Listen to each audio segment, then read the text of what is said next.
told you guys.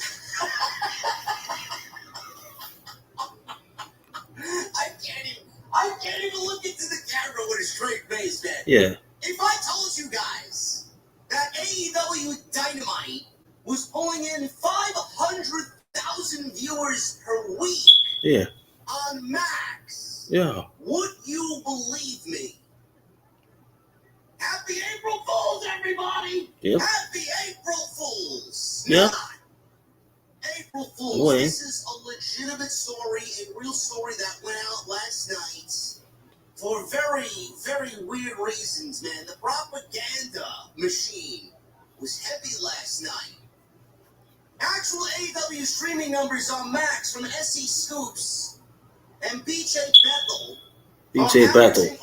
BJ Bethel. 500,000 viewers. BJ Bethel. For its Wednesday night Dynamite show on the Max streaming platform. And BJ Bethel. Since the show debuted on the app this year, according to Trust Me, Bro. Yep. Trust me, bro. What? I tell you what, man. You know, it's a Man. big week for AEW. And clearly, Tony Khan's on social media. Well, we have a string of great shows. I think the shows have been great. Will be great. It's just be great. For Dynamite to It was also be great. Nitro, they're going to be celebrating in the middle of this month.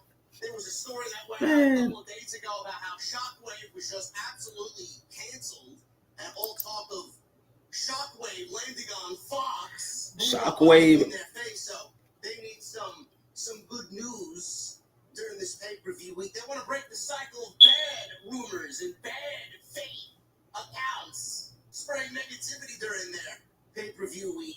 So this gem showed up in the IWC last night. Let's have a gem. SC Scoops and BJ Bethel apparently combined with the live cable numbers.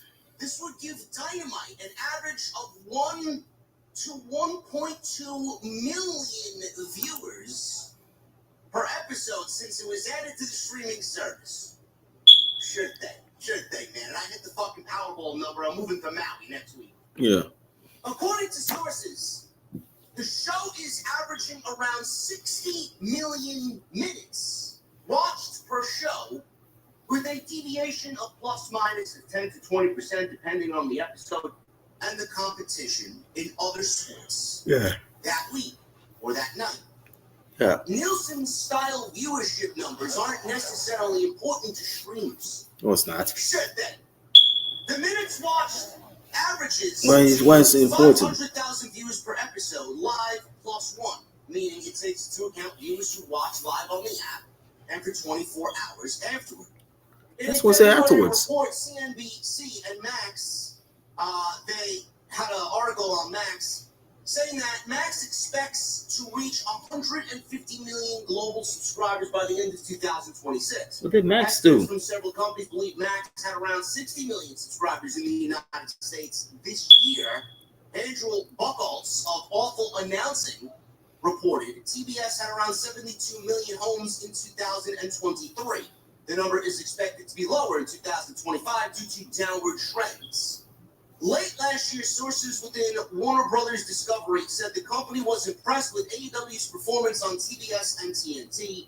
The result was a 3-year deal around 175 million to 185 million per year for AEW. AEW pay-per-view is expected to move to Max once the app has the capability to run pay-per-view shows. Sources said AEW has regularly outperformed some major hockey games on the app. Whoa, that's a big tout right there. My grandmother could do a cooking show on the fucking night a hockey game is on, and I'm pretty confident that she'd get more viewers than the NHL. NBA games on Max average around 1.7 to 2 million viewers depending on matchups and competition. While AEW's success on streaming has been noted by Warner Brothers Discovery, the numbers are far from top streaming programs like Daredevil, Born Again, Agatha, All Along, which bribed in numbers from 7 to 10 million viewers per episode. A source who corroborated the numbers said he expected, trust me, bro, corroborated the numbers, said he expected AEW to face stronger competition throughout the spring. The Andor Star Wars series resumes in April. WWE is also entering WrestleMania season. Yeah. Many of the top execs don't even know the overall numbers, but apparently knows the overall AEW has fake reports go out about their streaming deal numbers, streaming numbers. The total show, they can make correlations, but what streamers look for is quite different from cable or OTA, where numbers are there to satisfy advertisers. Why would they? Now, while speaking on the hump, Sean Ross Sapp was asked about the status of AEW Shockwave. This actually has to do a lot with what I'm going to talk about.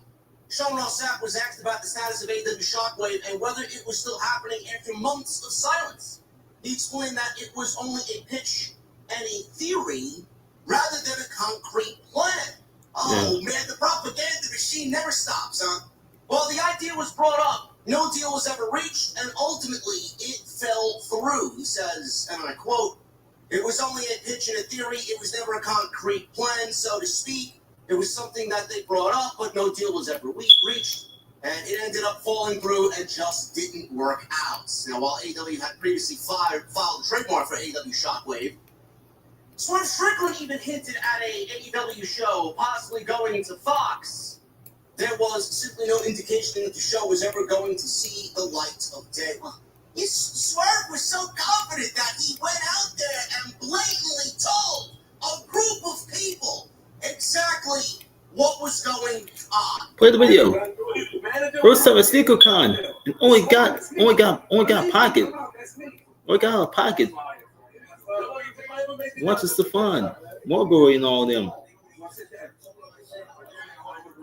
It's a video from Queen's Flip.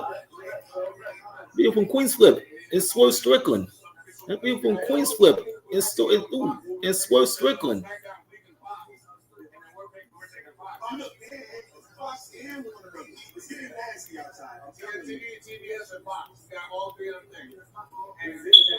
See, it's clips like that really make me hate AEW. Honestly, I don't hate AEW, but their entire attitude when it comes to literally everything that they do, the way that they talk down to their fan base, the way that nothing is wrong, the way that they hide and cower like little children when criticism is aimed in their direction.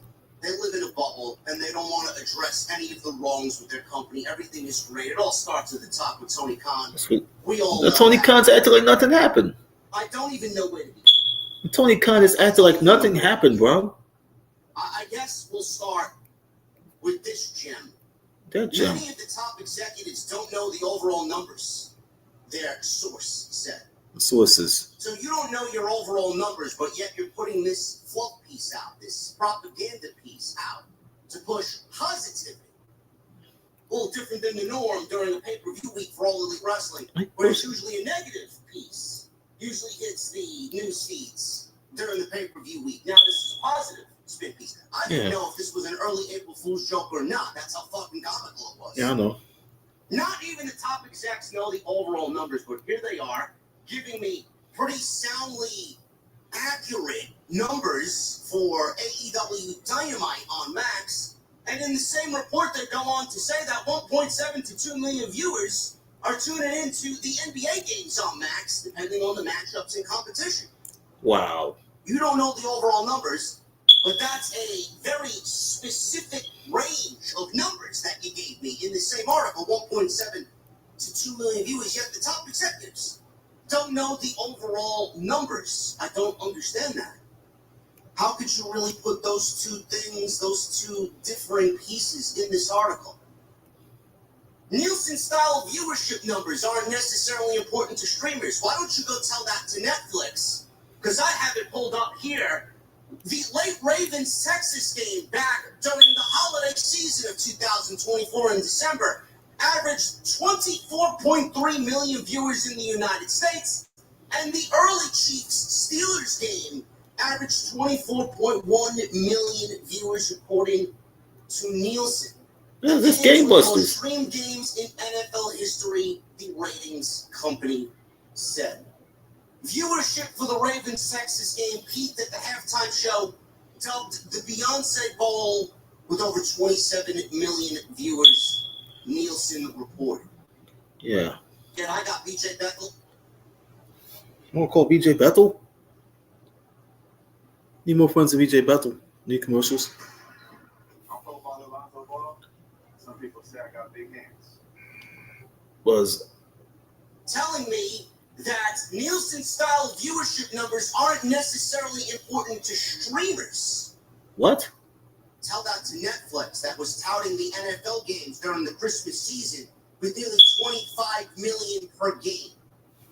If the numbers on Max were as great as everybody thinks they are, according to this, and according to Warner Brothers, and according to AEW, the numbers would be made publicly available. Now, is there a clause or something stopping Tony Khan from revealing the numbers? Is there something stopping They don't even want him to do that. revealing the numbers on Dynamite? They don't want the numbers revealed because the numbers are not anywhere close to what they are paying AEW for their content. If the numbers were good, Warner Brothers would absolutely tout those numbers all across social media to shut everybody up. But they take the fucking cowardly road and say, we're happy with AEW and we're happy with the fucking sub 600. That's coward shit. That's coward shit. On TNT and TV. That's coward shit. You can be happy. They suckered you and they were the heist of the century. Yeah. Getting almost $200 million per year from Zaslav and Warner Brothers Discovery.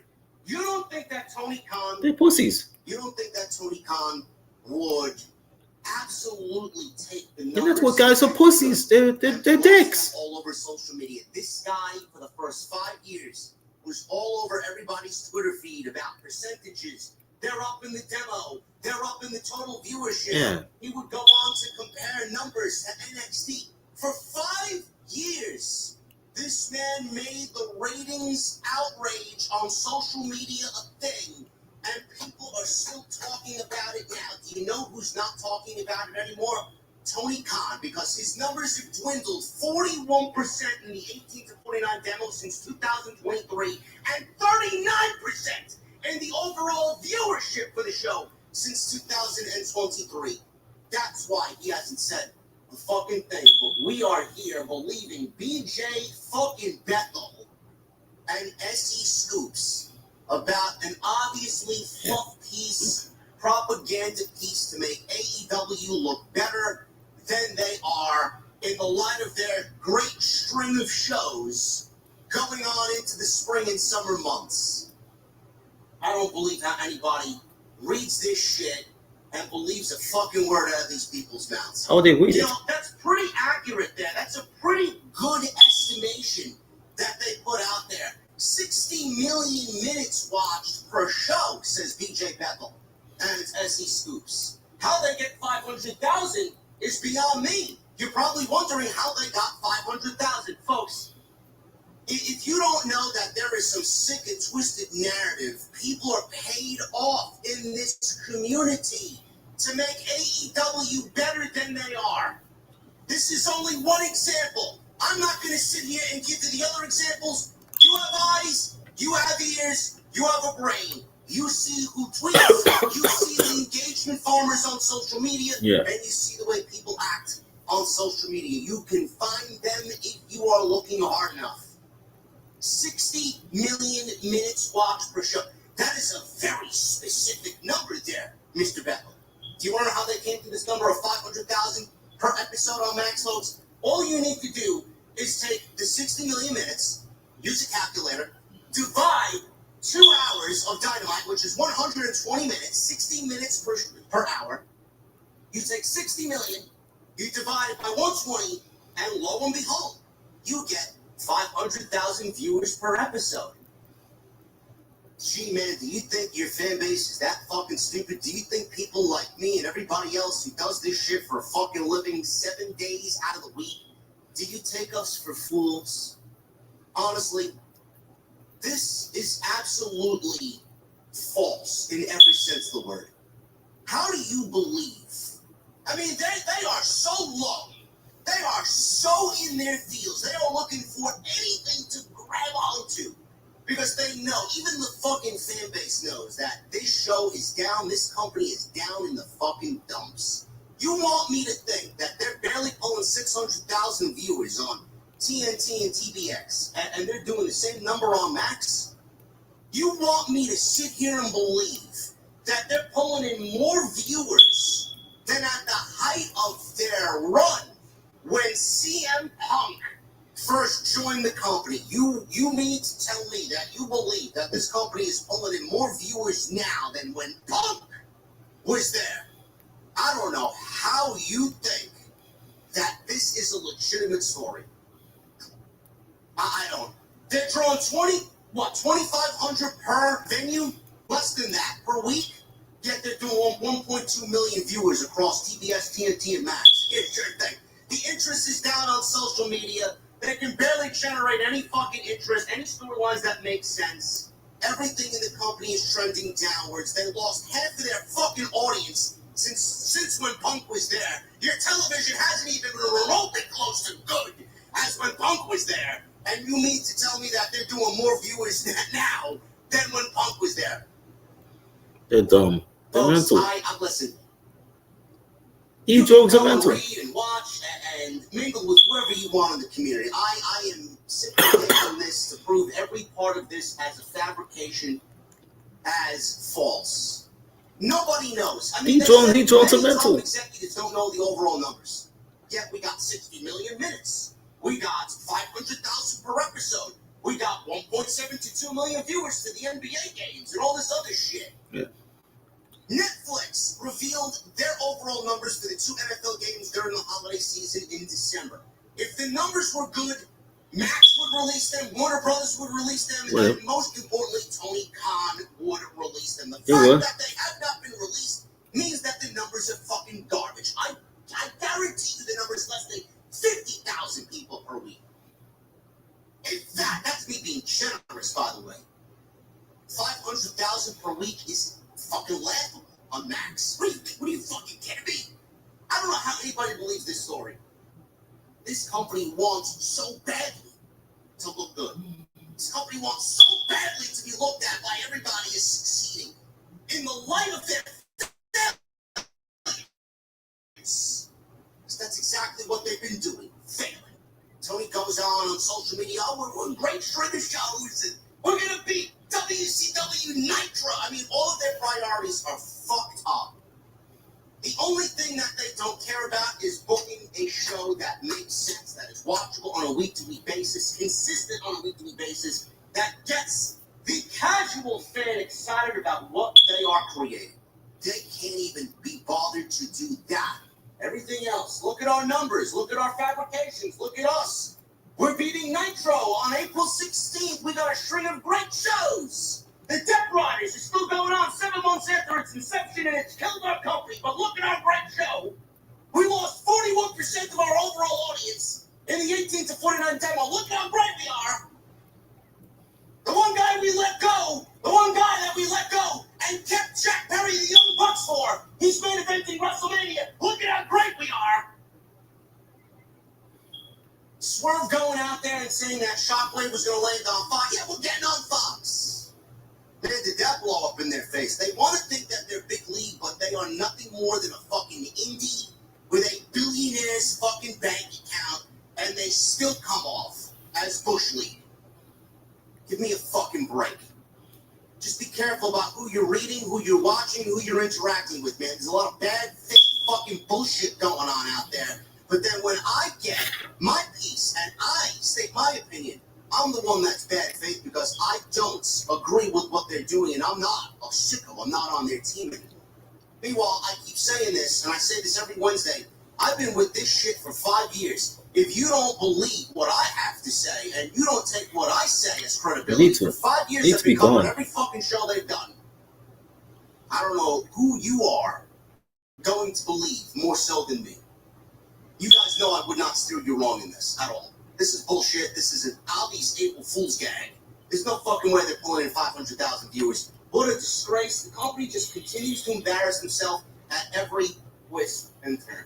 Thank you guys very much for all your support. If you did enjoy today's video, we're back with a fucking vengeance. Yeah. Start April. Make sure you guys hit that thumbs up down below. Leave a comment down below. Let me know what you thought about this story. If you're finding out about it through this video for the first time, or if you've seen it last night like I did, let me know what you think. Do you believe it?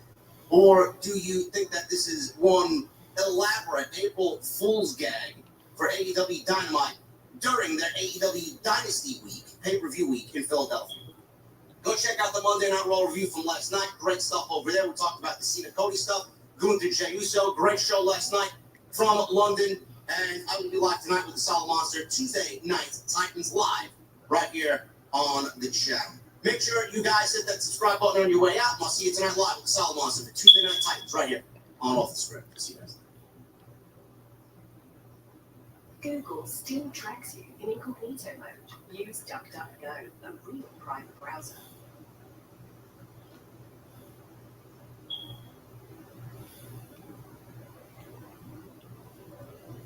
WrestleMania is only 2 weeks away, and we could potentially be looking at Randy Orton and Kevin Owens canceled from the WrestleMania card. What is going on with Kevin Owens? Supposedly he is injured and will not be They making shut that down. WrestleMania 41. All the latest plus That match with Owens and Orton went down.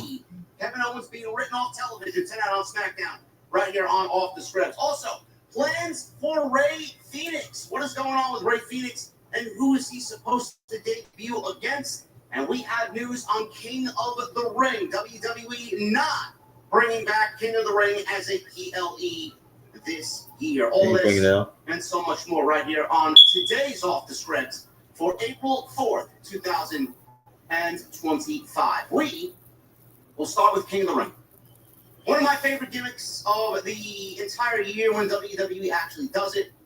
King of the Ring is one of my favorite PLEs ever in WWE history, with the 1993 King of the Ring being my personal favorite. Bret the Hitman Hart winning the 3 matches that he needed to win the King of the Ring.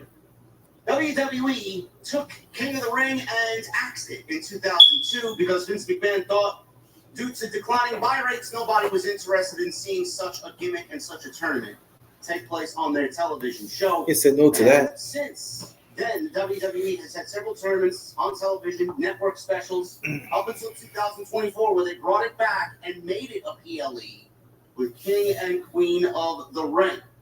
Now, WrestleVotes, during their last episode of WrestleVotes Radio, noted that King of the Ring is not going to be on PLE, but Night of Champions will be taking its place, scheduled for Saudi Arabia on June 28th.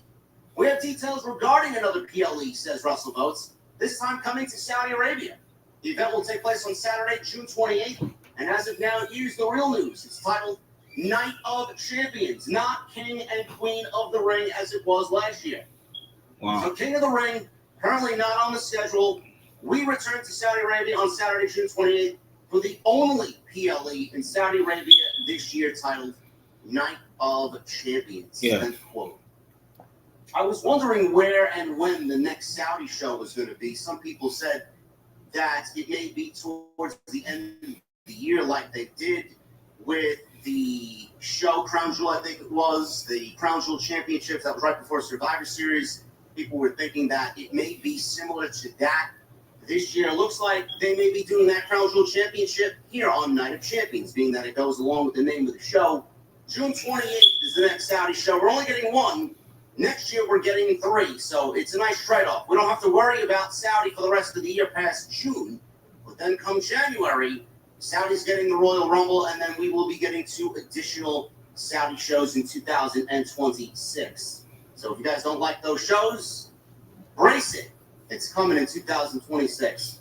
Now, this doesn't necessarily mean that the King of the Ring tournament is not going to be on the WWE schedule. They're doing Night of Champions here on June 28th, and WWE could realistically do the King of the Ring, Queen of the Ring tournament to give Raw and SmackDown some special feeling, some importance leading into SummerSlam, which I hope is the case. I do hope that they do have scheduled this year for the King of the Ring tournament. It is a perfect bridge between WrestleMania and SummerSlam for us to get the #1 contender for the Women's World Championship and the World Heavyweight Championship, WWE title, or the Women's Championship over on SmackDown. I think that's the best possible scenario to crown a number one contender for SummerSlam. It just makes WWE's life a little bit easier when you can crown number one contenders via the tournament.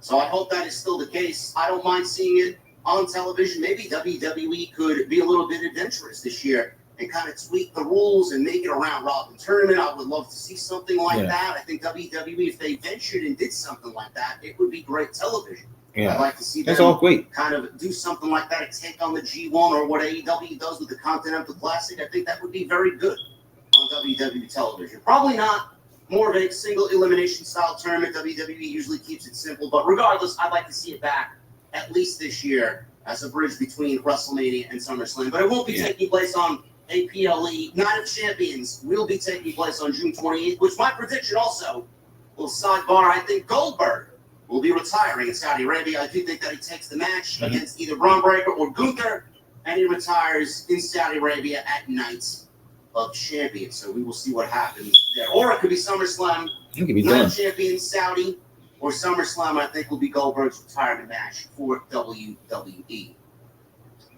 Rey Fenix and plans for his first feud are now revealed. Now, he is making his debut on Friday Night SmackDown live tonight from Chicago. I will be live as soon as the show is over. Actually, I am quite happy that we are getting back to normal times, 8 p.m. Eastern time for SmackDown. These European shows and 3 p.m., 4 p.m. start times kind of mess with my schedule. So I'm actually quite happy that we're going back to normalcy here tonight on the road to WrestleMania. SmackDown is getting Rey Fenix on a recent edition of a Q&A on Patreon. WrestleVotes stated that there was supposed to be a segment on SmackDown with Andrade, being told about a new talent coming to the brand 3 weeks ago. That was nixed. Now, it is speculated that Andrade is going to be Fenix's first opponent. Dave Meltzer even noted on The Observer, Fenix is expected to feud with Andrade. By the way, he says Phoenix is going to be feuding with Andrade. I don't know if they will do it on Friday with his debut. End quote. Yeah. First of all, Phoenix masks and T-shirts are already on WWEshop.com. Just to further prove to everybody that AEW is not a real business. They are not predicated on making money, selling tickets, etc., etc., says CM Punk. Clearly, that statement becomes more true as the months go on. They now have masks and shirts for Penta. That was before he debuted. Now they're doing the same thing with Rey Fenix. It just boggles my mind how they did not do that and take those steps with two of the most acclaimed luchadors in the world over in AEW. I like this move. I like this move feuding with Andrade. I'll get to that in a second. What I also like is that Penta and Phoenix are going to be on separate brands. I was thinking, let's get Phoenix over on Raw. Let's get Grande Americano, a WrestleMania match by ushering in Rey Fenix, luchador hired by Rey Mysterio. He goes and wrestles Grande Americano. We get something similar to what Seth Rollins did when he called out anybody at WrestleMania 38 and out came Cody Rhodes. I think that would be a great way to get Rey Fenix into the mix in WWE. But they're not doing that. He's not going to Raw. He's going to Friday Night SmackDown. His brother Penta is on Monday Night Raw. Phoenix is on SmackDown. They already made the mention of the Lucha Brothers being in WWE. Penta is growing his star on Monday night. He could realistically walk out with the Intercontinental Championship at WrestleMania. He's growing his star as a single on Monday Night Raw. Phoenix is going to be doing that on Friday night. It's going to take a little bit more for Phoenix to get there because Penta has a couple of months ahead of him. Now, instantly you think, well, why aren't they putting the Lucha Brothers together? That's a moment in itself. You don't want to give away that moment right away. Penta is a star on his own. Phoenix is a star on his own. They're both very well off as singles. They can do their own thing, but when they come together, it's also special. That is a moment in itself that WWE is just not going to give away. There's going to be a time and a place for that to happen. Plus, if Penta's building his star on Monday, if Phoenix builds his star on Friday, the Lucha Brothers are great, but if they're greater, they're bigger, their stars and spotlight are brighter, and they come together. The Lucha Brothers are only going to be bigger when they do eventually come together. So I do like that aspect that they are on separate brands. Now, the feud with Andrade, you can't ask for a better feud than Andrade, one of the best pro wrestlers, not only in WWE, but in my opinion, in the world. He could use a mouthpiece, though. I do think that is missing from his repertoire. I do think that they should realistically pair him back with Zelina Vega. I do think that act never had the lifespan that it needed on the main roster, and I do think that was still the best Andrade and the best work that Zelina did as well. She's never felt the same since they split both of them up during their early NXT main roster days. This is a great start for Phoenix, but I want you guys to look at the way that it makes Andrade look as well. He's not been in anything since the Best of 7 series with Melo. That didn't really do anything for either guy because look at where they are now. They were supposed to be battling over the United States Championship. Who wants the United States Championship? I figured that they would take that into WrestleMania this year, and both would be factored into the United States Championship. Melo's now with Miz, which is ridiculous. That is so beneath him. And Andrade hasn't even been on television. He's been segments here and there. Santos Escobar and Legado del Fantasma. I don't know what's going on there. But this is a great thing for Andrade. Not only does it give him importance, but it gives him a babyface. If you've been hurt by a commercial truck, just call me. Get it done. You may have a big case worth big money. And these are some of the big results I call get my clients. Get Gordon and get it done. Gordon.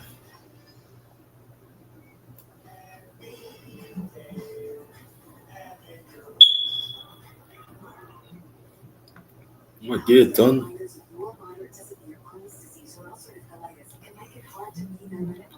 Oh, get it done. Andrade turned heel.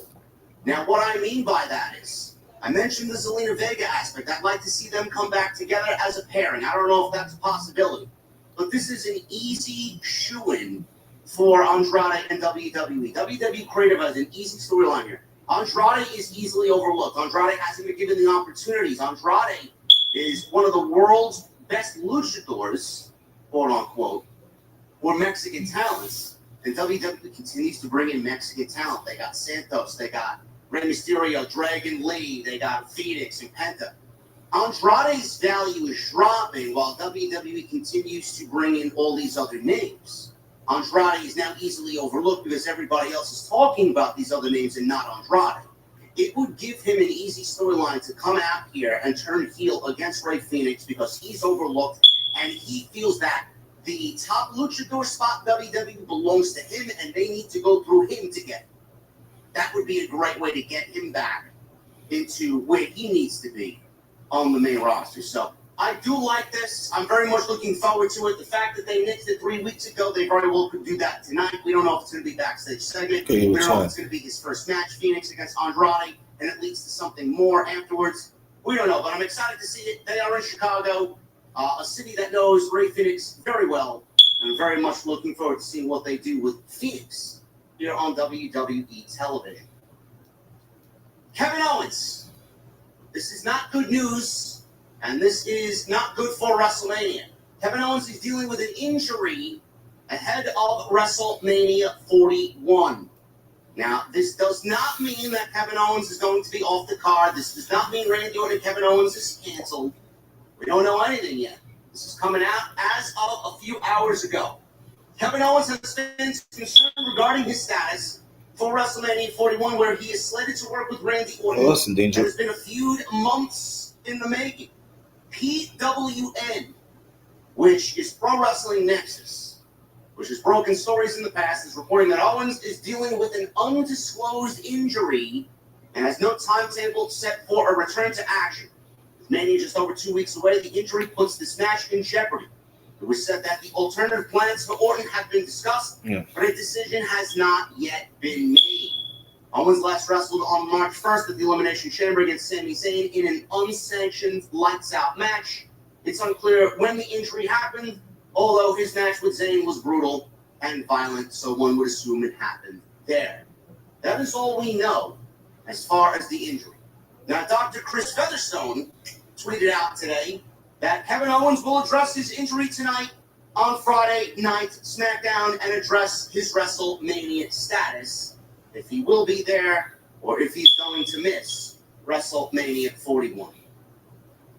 This was one of the matches I was looking forward to most at WrestleMania just because I'm a big fan of Orton. I'm a big fan of Kevin Owens. I do think that you put two of these volatile individuals together, it's going to make a great WrestleMania match. and plus there's backstory and this story there. I don't know where they would go with Randy Orton if this match ended up getting canceled. If Kevin Owens can't make WrestleMania, two things are going to happen, in my opinion. Or one thing is going to happen, and then the other is just me speculating. One, if Owens comes out tonight and says nothing, obviously the report was bullshit. Match is on, we get Owens, and then Owens, he could take a sabbatical or go out, get surgery, rest up, heal the injury, and come back when needed. Reports are lies. Sidebar. If the match doesn't happen, Kevin Owens is going to be on SmackDown tonight, and they will write Kevin Owens off TV, and the punt pick that was supposed to happen at WrestleMania will happen tonight on SmackDown. Now, you guys may be watching this after the fact. You may watch SmackDown and then my review, and then come back to this at a later date. If none of this happens, it's just me speculating. This video's going up around 2:30 Eastern on a Friday afternoon. If Owens is not at WrestleMania and says he cannot wrestle, Orton will punt kick him tonight, write him off television, and then he will be gone. Orton, what he does at WrestleMania, I don't know. He doesn't really fit into anywhere else. You could make fantasy booking scenarios about him being the third man for The Rock, him fucking over Cody Rhodes. That could work, but that's not enough for Randy Orton. He was supposed to have a match. Where's the Randy Orton match? Orton have beef with The Rock all of a sudden. That he wants number 15. He's coming for Cody. He's coming for Cena. No matter who wins the championship match on night 2 at WrestleMania, he is coming for the WWE Championship. Drew McIntyre and Damian Priest is happening, I don't know what night. I don't think they've really released that yet. I think WrestleVotes was speculating about what the match order could be or what matches are going to be taking place on what night. If Drew McIntyre and Damian Priest takes place on night 1, I would make that a number 1 contenders match for the WWE Championship at Backlash. Now, you do that, and you do McIntyre and Priest, the winner of that would make Orton on night 2 a match with Orton. So Priest and McIntyre match. Whoever wins that wrestles Randy Orton on night 2. The winner of that match, whether it's Priest or McIntyre against Orton, becomes the number 1 contender. And they go on to Backlash and get the WWE title match at Backlash against either John Cena or Cody Rhodes. So you would use Orton in this Drew McIntyre conflict that he's got going on right now, just to play off what we saw last week. You do Priest and McIntyre, winner of that gets Orton on night 2, winner of that's the number 1 contender for the WWE Championship, so you get all involved. You make sense of it. You give the Priest and McIntyre match a little bit more of an importance now, where right now there isn't any, but it just being a match. You give Orton a spot to earn the number 1 contendership for the WWE Championship. And all while you're doing that, you play off night 1 directly affecting night 2, which right now they don't have any plans for after what we got last year, and they went off with those plans, and it was a beautiful night 1 into night 2 type of storyline. Yeah. They don't have that right now going into WrestleMania 41 this year. That could be their way to do that. So Priest McIntyre, night 1, the winner of that wrestles Orton on night 2. The winner of that gets the number 1 contendership for the WWE Championship at Backlash in St. Louis. The number 1 the spot. night 1 into night 2 format, and you give everybody involved a little bit more sense of importance, and you get Randy Orton something to do in the midst of Kevin Owens not being there at WrestleMania, and you would have already written him off television on Friday Night SmackDown with the punt kick, which would lead to his absence on WWE television. I think it works. One flows into the next, into the other. I like it. Let me know what you guys think about that. Again, this may be nothing. Orton and Kevin Owens could still take place at WrestleMania, even after tonight, we don't know. But in the light that he is injured and won't be wrestling at WrestleMania, I think what I just brought to the table is some solid plan for WrestleMania 41 and getting Orton on that card and still keeping his importance in Las Vegas. Thank you guys very much for all your support. If you did enjoy today's video, let me know what you think down below in the comment section. If you want to join me live tonight, I will be live for SmackDown right here on Off the Script after the show goes off the air around 11:20 tonight Eastern Time.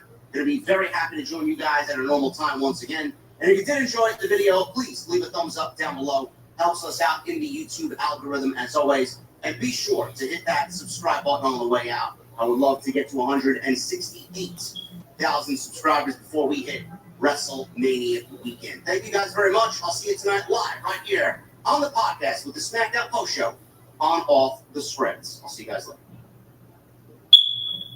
At Mattress Firm's Upgrade Your Sleep Sale, save up to $600 on Sealy. Get matched at Mattress Firm, sleep at night. So, Sometimes the good stuff is right in front of you. man, thickness. Nah, I ain't gonna put myself through that unheard audio. I ain't gonna put myself through that unheard audio, man. I ain't gonna take no chances with it. So, what you guys think about this video, man? You gotta hit like, you want to hit the like button or something. You want to hit the like button to respect the video and love it. You can go hit the like button for anybody else. You hit the like button for me. Hit the like button for JD and Valentino and them.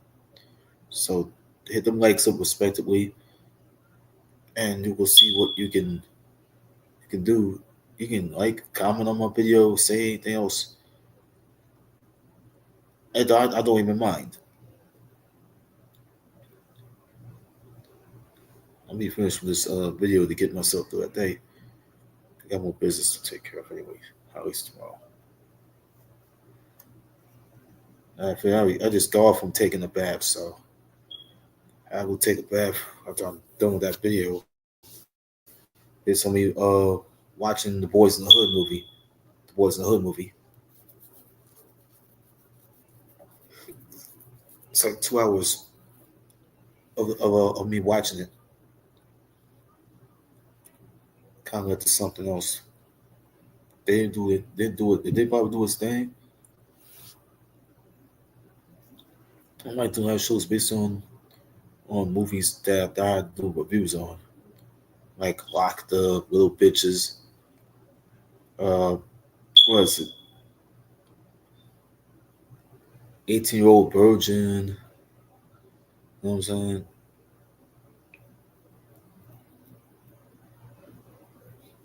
Obstacles. No.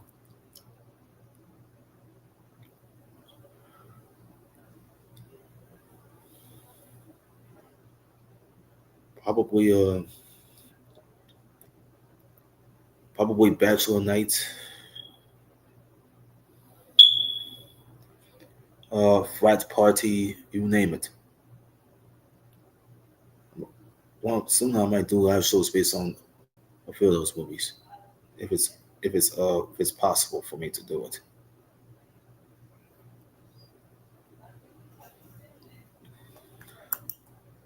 It's time to ride. You know what I'm saying?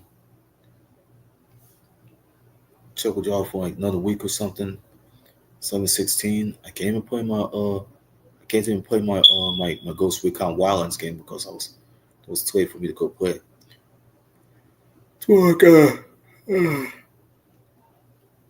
Tomorrow I got another thing to do, you know what I'm saying? It's nothing. It's always nothing.